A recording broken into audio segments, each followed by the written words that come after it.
Hello everyone, my name is Larseth, and welcome back to number 2 in my series of short guides on different countries in Europa Universalis IV.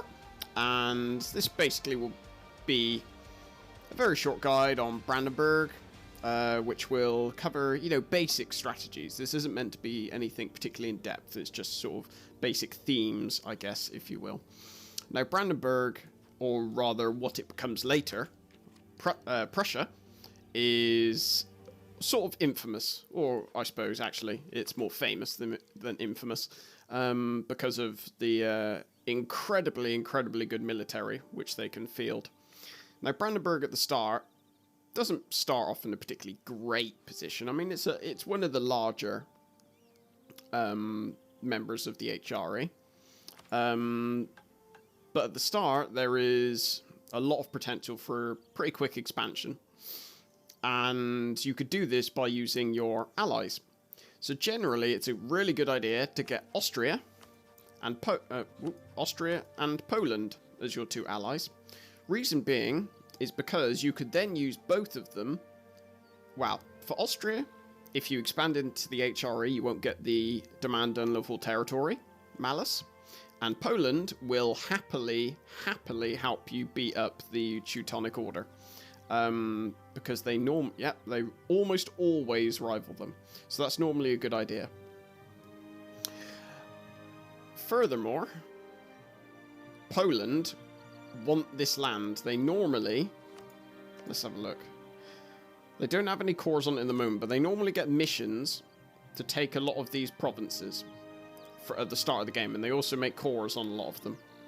So it's good to grab them into a war so you have control of basically what they're invading, essentially, and what they're getting. So that's a good idea. Right from the start, you normally get... What have we got here? See, normally from the start, you will either get a mission to take Neumark from the Teutonic Order, or you will get missions for Glogau and Breslau. So Neumark is the slightly better one, because it's quite good for manpower in the long run. Ideally, at the beginning, you probably want to expand away from the HRE. Brandenburg's one of these countries that snowballs very hard. At the start, it's mediocre in terms of strength, but it gets strong very fast. And this is especially true if you use your allies like Poland and Austria to help you start wrecking things. You probably want to go for the Teutonic Order and Pomerania from the start. That's what I would recommend, because you need a lot of the Teutonic Order lands to form Prussia. I'm not sure if you need any of the Pomeranian lands. Let's have a look. You do. You need Königsberg, Danzig, and Slop. So Slop is there, owned by Pomerania. And you need Danzig, which is there, and Königsberg, which is there. So really your two main goals initially are Pomerania and Teutonic Order. At least they would be mine. Every time I've played as Brandenburg, those have been my first goals. Now, with regard to sort of long-term play styles for Brandenburg, it is very militaristic, and you'll see that when we get to the ideas. The whole ethos of playing Brandenburg and then Prussia, which you will often change to, is basically having a incredibly strong military, to the point where it's almost overpowered, I guess. So that is really essentially reinforced by your ideas. I mean, I've never really seen Brandenburg do anything but conquer, essentially. So let's go and have a look at the ideas. They get as national ideas, they get Prussian ideas, which are, again, military orientated. Morale of armies plus 20%, yearly army tradition decay minus 1%, infantry combat ability plus 20%, manpower modifier, national manpower modifier plus 25, recruitment time minus 10, and as if that weren't enough, they get plus 0.5 yearly army tradition, minus 10% aggressive expansion, and then once all these are finished, they get plus 7.5% discipline. And bear in mind, that's without any ideas selected for So, like, you will already have more discipline than some nations will, you know, even if they took their ideas.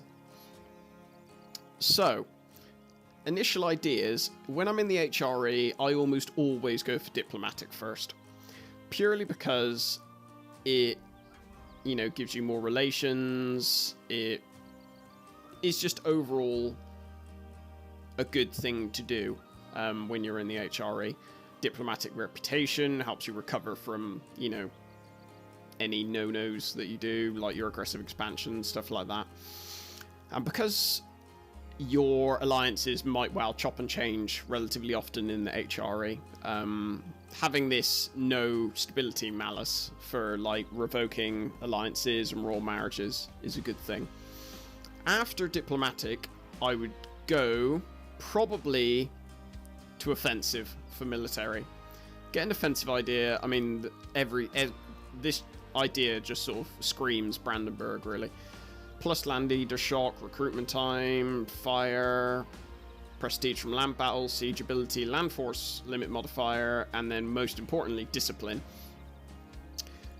After the offensive, I'd probably go over to administrative. Because you're going to be doing a lot of coring as part of your, you know, expansion, you're probably going to want this core creation cost reduction. And then the fact it comes with the admin costs, tech cost reduction is always good. Plus, with all the bonuses to mercenaries that administrative gives you, it will allow you to, I guess, war a bit more, because you don't have to so much worry about your manpower, because you'll be able to have mercenaries to back you up. After that, I would probably go back over to military and perhaps go for quantity, just to field bigger armies. And other than that, in no particular order, I guess I would go for certainly quality. That's another idea. Depending on how I wanted to play, i.e. whether I wanted to have other vassals and marches, you could go for influence, or humanist is always a good idea to get. It's borderline overpowered, just because you know, you laugh in the face of the Reformation when you have humanist ideas. Having speaking of the Reformation and the Church, I don't think I can even view them at the beginning of the game. No, I can't. But church power, if you convert to Protestantism, which I think is a very good idea as Brandenburg, is very good because you can get bonuses such as more discipline, you can get more army, I think it's morale, you can get better, lower army tradition decay. So there's quite a few bonuses to military you can get from being Protestant. So it's always a really good idea, I think, to go for them as Brandenburg. That pretty much sums up my my general strategy, though, for Brandenburg. I mean, once you formed Prussia, you can... I mean, the world is your oyster, I guess. You can conquer into the HRE at that point, and even go up, take Denmark, because once you get control of the Lübeck trade node, which is this area here, you will be rolling in money, and the conquest on its own will bring in a good amount of money. So that's probably a good idea. In the extreme long term, one thing I've done before is formed Germany. There's an achievement for that called the an early Reich, I believe, which is pretty fun one to do. I wonder if we can geographical map mode. So you can see North Germany is pretty much all the provinces here. You will need, for the form Germany idea, pretty much most of these provinces around here, in order to be able to tag switch. But it is really fun as Brandenburg. You can stand up to much bigger opponents because you're vastly superior military, especially in the end game. And it's also incredibly fun. watching your Prussian super soldiers just stomp over everything in their path. But I hope this sort of short guide was somewhat helpful. And if you've made it this far, I'd like to say thank you very much, and I will see you in the next one. Take care.